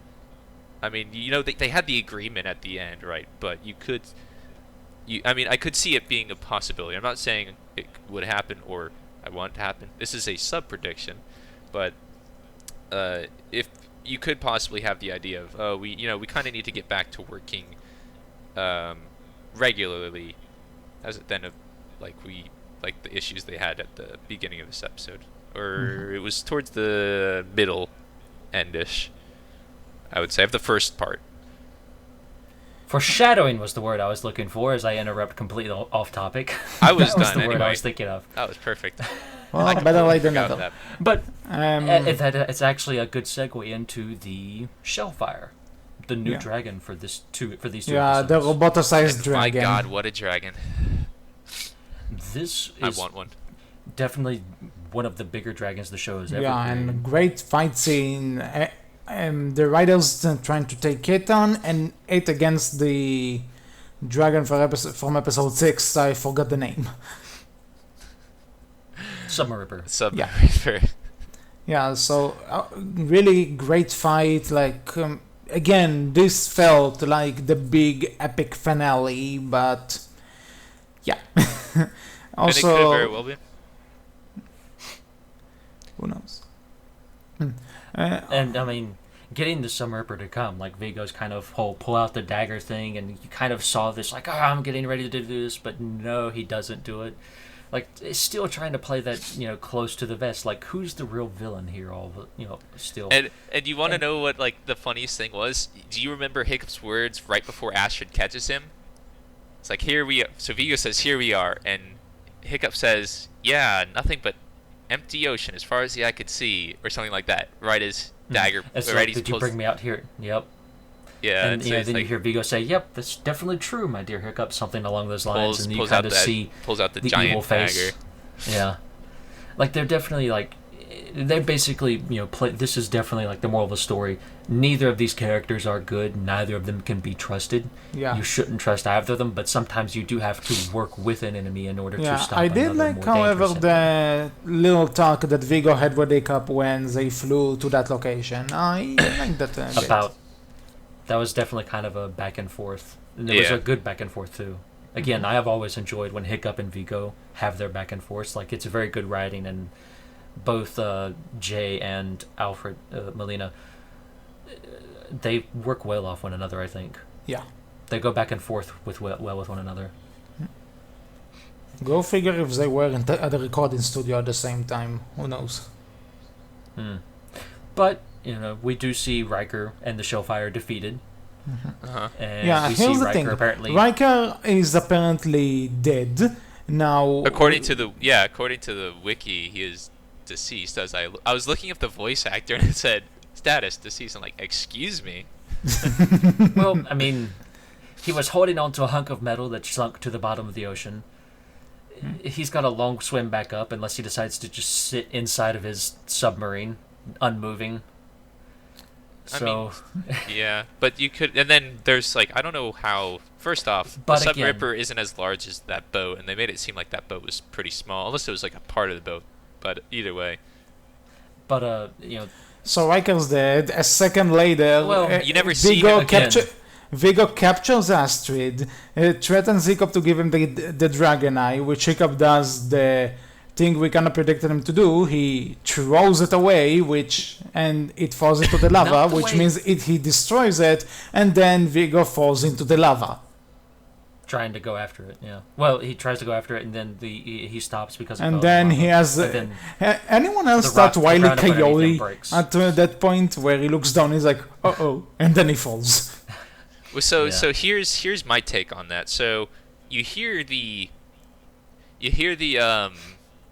Dragon Eye hit the lava, makes a distinct noise, but you never hear Vigo hit the lava. I mean, so as I said before, I made a post on Berkcast forum Vine about the status of Vigo and Riker. Are they both alive? And I made the joke. So Vigo is gone or Riker is gone, and then two other options are for Riker. We never saw his crap. I need to go back and see it because it was the parallel with Snotlout saying we never saw the body hit the water. What did I say? I said so for Vigo I said we never saw the body hit the lava. as a Hiccup, parallel. no splash. Yeah, I know. And then for Riker, I said, well, if Hiccup survived on a rock against the Sunripper, Riker can survive with a giant Gronkle Iron ship. Yeah, Wolf and I talked about it. If one of them is coming back, my bet is on Riker. Yeah, that's what I said. Again, I prescribe to the idea that, if the show itself doesn't make strict mention to it, they're both still alive. Yeah. Or if you don't see the body, then they're both still alive. So Never show the body. I wouldn't be surprised if we saw either of them at this point. So right now, by the way, it is 40% think they're both dead.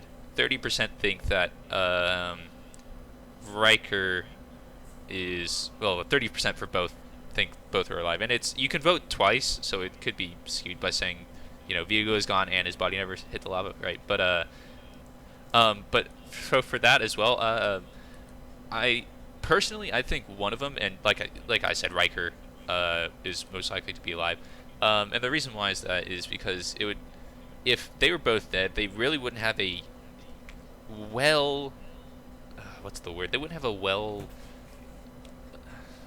They would not be on positioned good villain, terms. I should say. Well, it's not that. It's that they wouldn't have like a well-defined villain. Like you could say, they have the hooded guy. They really established. There we go. Well-established villain. Like he's. I mean, everybody knows he works for Drago, right? Because of the. Well, we crest. think. Well, We he has assume. the same crest, but True. but it's. So you really don't know. It's like, with the last 26 episodes, which is 2 distinct seasons, are they going to bring in a new villain? I mean, you could have subplot villains and everything, but are they bring a new one, or are they just going to bring it back? Obviously, I'll talk about my predictions on how they're at least going to start the first episode Well, next season, but if this is our segue into predictions. Yeah, If let's just with end a this. So the dragon hunters are defeated. The dragon eye is destroyed. Everything's right with the world. It seems Something- like the perfect series finale. And then earthquake. Wait. The volcano. Earthquake. What? Just before volcano we- explodes. Before we get into it, two things that kind of made me go a little bit is we see Berserker Island, but we don't get to go to Berserker Island Yeah. on that. And then, like, you have everyone brought back. You see Outcasts in a previous episode when Hiccup has his bounty chasing after Hiccup. We hear of Outcast Island. We don't go to Outcast Island. At the very least, it would have been nice if if we would have just went to Outcast Island and just got like a small scene with Alvin back, just so we're bringing everything back in this one final big hurrah. That would have been nice to. Mark Hamill's too have busy Alvin- working on The Last Jedi. Sorry. Possibly. Yeah. But it would have been, in my opinion, And it would have dealing been with nice if fake they could death have gotten him stories. back. If they could have gotten him back, it would have been nice to have a small line from him, just to kind of help that idea of like, this is the last big hurrah. Yeah. It would have been nice, but oh well. Either way, I still enjoyed this season finale. It was definitely good. But And then the volcano erupts. Yes. yeah, so Yeah. that's actually How so much real do you want to close bet quick that they animated it like last call, as soon as the show got renewed? That's I don't know if they were, that's a thing. You don't know if they were done animating yet. No, they can always replace the footage. They That's, can, but you don't. Nobody really knows. That goes back to my idea of we really don't know when they got when everything was done. We don't know if this whole idea was Yeah, planned again, out as I'm the end before speculating they got here. renewed. Yeah, Mhm. but that's what but that is the perfect idea. If this was I mean- the final season, you just cut out the last 2 seconds of footage, maybe second of footage even, and it's over. Everything's over. Although you really can't say it's over because, well, why would they leave the edge? Oh, because the Dragon Hunters are dead. Well, it's kind of cool to live there if you ask me. Well, Snotlo Yeah. doesn't think so. But yeah, it's more of, I do remember. It would feel off if we go to the second movie directly after this, and it's like, all right, so why did they leave the edge again? It's Yeah. kind of fun. But Like, they here's seem to be the enjoying question it. I want to ask you guys. Like, you can kind of get the idea that they moved on, but Yeah. it does make sense that we would see the edge destroyed in some Which way eventually. And no longer be able predictions, to go we'll back get to it. that in a second, but HC, you were saying something? Yeah. Let's think about this. Where we left off with this season, the Dragon Hunters are defeated, pretty much. Again, one of them can come back. But have the most important thing, predictions for that as the well. Dragon Eye was destroyed. And when you really Yes. think about it, the Dragon Eye is the reason the riders came to Dragon's Edge in the first place. It's actually, So yeah. without a Dragon Eye to lead them into finding new dragons, what are they going to do on Dragon's Edge? But So, I'm gonna point out- my question is, there's if also, they speaking are of making, Destruction of the Dragon, Yeah, Eye, but- real quick, we never got to see Heather's lens on her belt. Somebody else True. pointed that out. Wanted to say that. yeah, I but wanna point out- but on that note, if we are getting new seasons, which we are, it's confirmed. Do you think they're going to keep the Race to the Edge title, or because again we see the Dragon Eye at the start, but now it's Probably. destroyed. So, do you think it's going to be like now It'll a be Race to different? the Edge. Yeah, I don't think they'll change the title just because It's first be a off, it's little the bit last confusing. 2 seasons, or as I don't know where this started, but apparently, I mean, even I believed this at one point, and I still kind of do that. Each season is 26 episodes as opposed to 13, so it's more in batches of episodes, right? So if we do get the 5th and 6th or 3rd season of Race to the Edge, right? It would just be like that. There's only 26 more episodes. Why change the name for that, really? So, yeah, I agree with that. Just a question because they have done this before, so might as well. True. Okay, so if any of you want to add anything, not that I can think of. Yeah, I'm pretty good on that. Yeah. Yeah. Okay, so overall thoughts, really great season, one of the best of the show. I really liked it. Yeah, Loved it I'd even. have to say it. Honestly, it probably was my favorite, just because there wasn't an, there wasn't like filler that made me say I mean, there was one episode, but I mean, um, it was really just something that was something that I like to watch over and over again. I mean, I say that about all those seasons, but this one in particular, it had, I think, in my opinion, the perfect balance of plot, um, and somewhat other side episodes that you could say are somewhat plot related, but they're not filler necessarily. And it had new dragons that were awesome. It basically had everything that, to me, that makes a good season great. Agreed. So, Okay, so if just before we wrap this up, Rush, I have a question. Of my yes. We also need to do favorite and least favorite episodes, but yeah, continue with your question so first. off mic, I suggested to Wolf that next week we are going to read your Defenders of the Wing Part 2 and see what you got right and what you got wrong. Are you okay with this? That I am very okay with it. Okay, so that's next episode. Woo! And then we'll probably go back to do character episodes. Who knows? Wow. No, we will do. Come on. What's coming out next week? Oh, 2 weeks. What's coming out in 2 weeks? Serpentcell. Yes, that is correct. Although, actually, I think I I might don't be want getting mine the Friday to before. commit to that because I don't know. Yeah, Mm, if we'll get it in time. I know I might not get it in time. yeah, so anyway. let's wait with this one until we get it Till and read we it. Guaranteed get it. Yeah. So favorite and least favorite episode. HC, what did you say your favorite was again? I Longest think Day? the longest day for now. This can change. Okay. Least favorite? Um, what was it? What was the 9th episode? Let me check the name. next Out round. of the Frying Pan. Oh, out of the front. Okay. Oh, the 9th episode. Okay, yeah. Wolf, you? Oh. I don't know if I have a kind of worst episode, but favorite episode might have to go to. It's hard to say. I'd probably say Gold Rush as of right now. That may change, but right now I think I'm leaning a bit towards Gold Rush. There's some stuff. There's a lot of stuff there I enjoyed. Yeah, I agree. That's good. So you're right. There are a lot of great episodes in here. I'd have to say Midnight Scrum probably for me. Because that one, I just like how the idea of, first off, everybody saving Hiccup, that was pretty cool.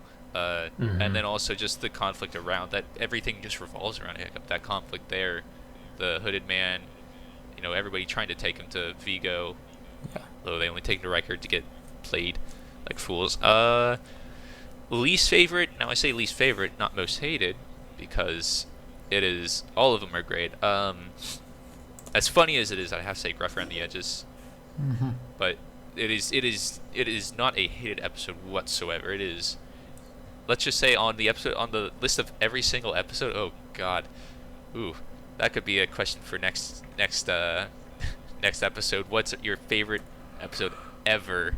Right? Oh no. But, yeah, I know, right? But we'll have to see about that one, but anyway. yeah, right. I'll have to go back through the episode list and just keep looking through them. But I'd have to anyway. So yeah. So like I said, if it was on that scale, this would still be all of the episodes in this season would still be well over the halfway mark. So. Okay, so on that positive note, that's all for this time, for this episode of the Berkcast. We hope you enjoyed. Whoa, we have predictions. I'm wrapping this up now because I kind of need to wrap this up now. Yeah, I know, it's So- late. We will. How about this? My Defenders of the Wing won't take too long. We will say predictions for next episode, Okay, Yeah, that fair can enough. as long as there's not another Skrill to ruin the predictions. No. Okay, so that was all for this episode of the Berkcast. We hope you enjoyed. If you want to talk to any of us about this season or whatever, you can find us on the Berk Farm Vine forums. We're all there. You can also find us on Twitter. Berkcast is capital B, capital C. So until this next time, I was HC. I was Rush. I've been Wolf. It was a great season. Thank you for 20 episodes, and we'll see you all next time. Take care. Bye. Bye-bye. And